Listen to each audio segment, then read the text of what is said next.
it's interesting that just because we get older, it doesn't necessarily mean that we automatically become more emotionally mature.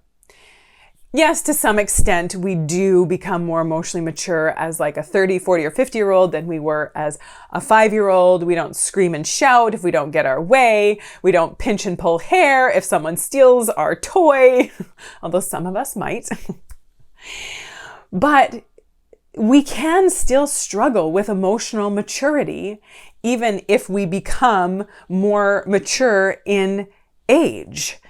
Especially if we haven't learned skills to manage our emotions, to manage our minds, if we haven't worked through pain or trauma or hurt or behaviors or habits from the past that were maladaptive or unhelpful or unhealthy or unproductive or unserving, if we haven't worked through those things, then we tend to just carry them with us. And so becoming an emotional adult for many of us, I would say for most of us, maybe even all of us, does require work. It requires intention, it requires effort, learning how to manage our minds and emotions and our expectations is something that needs to be intentionally done if we want to have it done. And usually, when we are more emotionally mature, we just tend to go through life feeling better. We feel less emotionally reactive. We feel less at the whim of what other people have going on, and we're more just sort of solid and secure, solid and secure in who we are.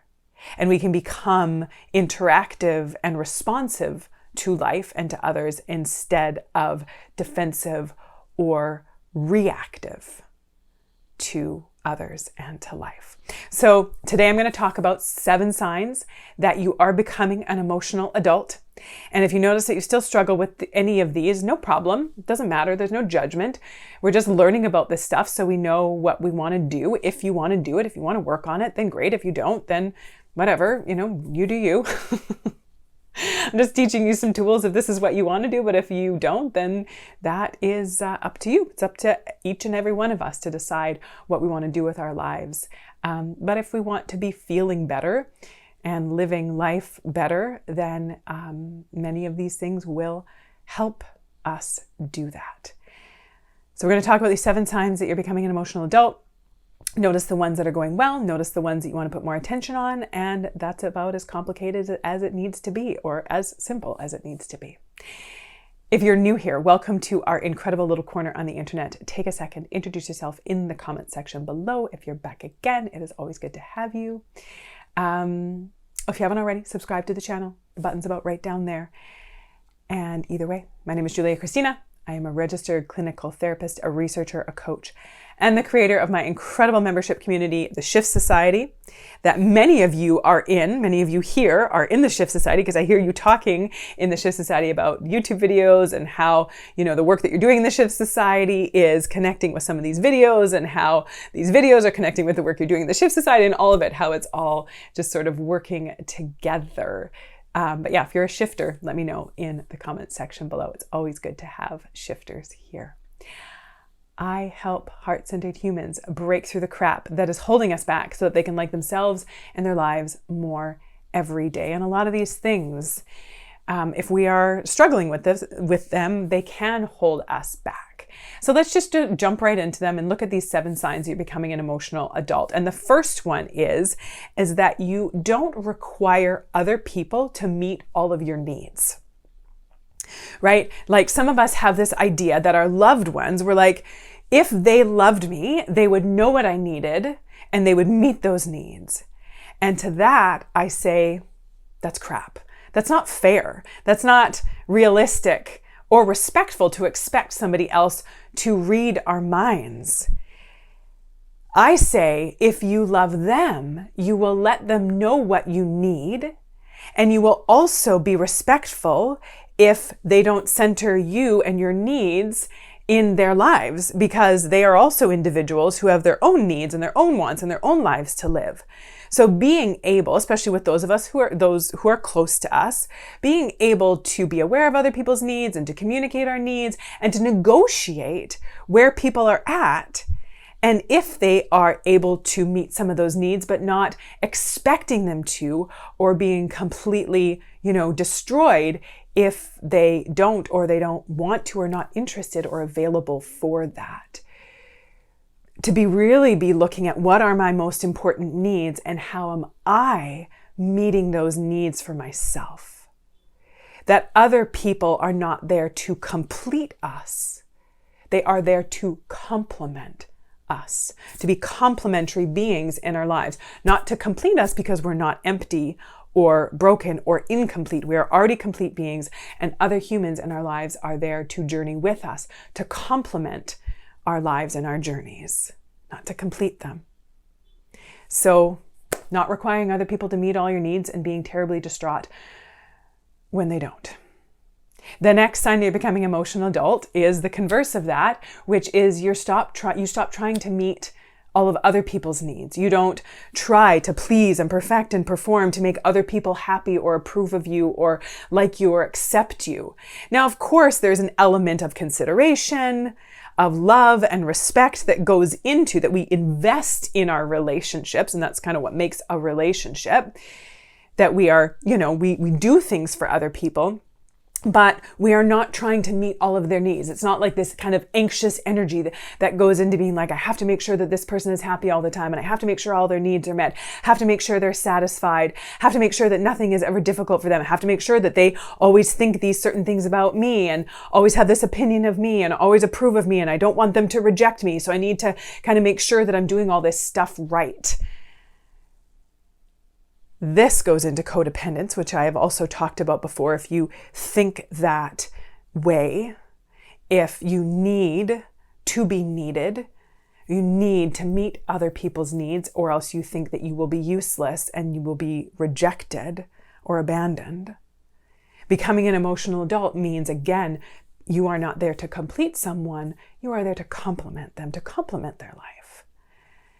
And so you don't try to kind of hustle to meet their needs. Maybe you communicate, like I said, you communicate back and forth, what's important to you, what do you need? And let's talk about what I'm available for and how I can be there for you in these ways and where my limits are, and vice versa.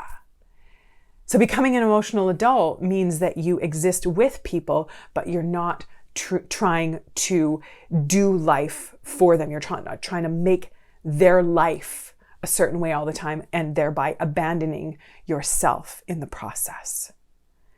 The next sign that you're becoming an emotional adult is that you are not taking responsibility for other people's feelings all the time. Again, this goes along with the meeting their needs, where you don't think that it's your job to make other people happy. First of all, because you can't. And second of all, because you can't. We can't make somebody else happy. Now, it's not to say that we can't do kind and considerate, loving and thoughtful things that will bring them a moment of appreciation or joy. But if you are taking full responsibility for somebody else's happiness, and thereby, again, kind of neglecting and abandoning yourself because you're trying so hard just to make them happy, then that is not going to go well. Even if you just think about it for a second, when's the last time you had someone in your life that you were trying to make them happy? If it was a parent or as a partner, it was a friend, whoever that was, a coach, a teacher, a boss, and you were like, no matter what I do, they are never happy. That is your clue. No matter what you do, you can't make them happy. And we know that, and we even say it. So why do we keep trying and thinking that that's our job or even a possibility? You can't take responsibility for somebody else's feelings. You can be respectful of their feelings. You can be mindful of their feelings. You can try to not go through life acting like a total jerk, because that's probably not going to go well for the sake of the relationship. But not taking full responsibility for their feelings, trying to make people be a certain way, because we can't. They are responsible for their own feelings because their feelings are created by their thoughts. And because we can't control somebody else's thoughts, we can't control their feelings, which again goes to the opposite, is be a sign you're becoming an emotional adult as you stop expecting other people to take responsibility for your feelings. Again, of course, in any close relationship, there's going to be respect and consideration and awareness of somebody else's feelings, but not expecting other people to walk on eggshells around you and be terribly put off if they ever do something or say something that isn't, fully pleasing to you. Being able to acknowledge other people as existing in their own lives, and rightly so, that they are going about their lives doing things for themselves. And again, more often than not, people aren't even doing things against us, even if we get offended or take it personally or get upset about what someone does or says. Most of the time, they're not doing it against us. They're doing things for themselves.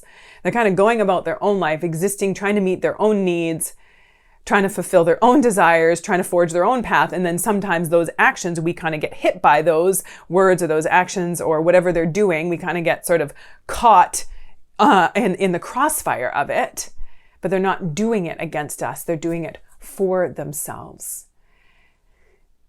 And so again, asking for respect, negotiating through challenges or issues, talking about, missteps or mistakes that somebody made and being able to say like, hey, this hurt my feelings. Can we work this out?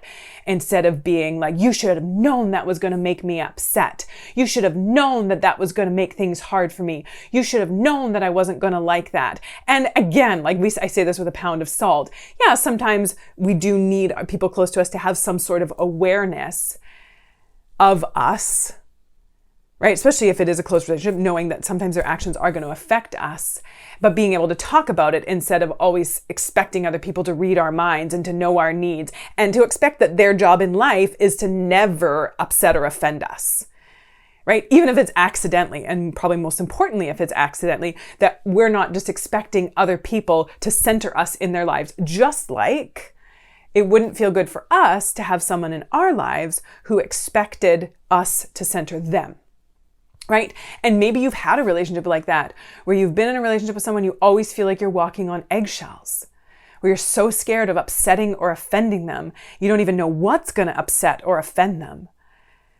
And it seems like no matter how hard you try, you still end up accidentally saying or doing something that upsets or offends them. And you know how exhausting that is to have someone like that in your life. And we don't want to be that person. We don't want to be the person that other people are feeling exhausted being around, which goes back to managing our own emotions, meeting our own needs, not requiring other people to complete us, but rather there to complement us. The next sign that you're becoming an emotional adult is that you stop requiring full control in order to be okay. And this is a big one that drives so many of our behaviors, is we want to control everything. We want to be able to have full control over our lives, over our future, over the present, over our partners, over our friends, over our kids, over our jobs, over, the weather, over what's going to happen tomorrow, over our schedules. And I think what these past couple years, everything that's been going on in the world has shown us, especially those who have been used to a little bit more consistency and predictability and certainty, or the illusion of, we've realized how little control we have. And it's been hard. It's been hard to see and live through so much uncertainty and realizing how little control we have over our lives, over the world, over things that happen. And, how hard that's been on our psyches, because we had this illusion of control, or at least some semblance of it. But realizing that full control does not exist in any area of our lives.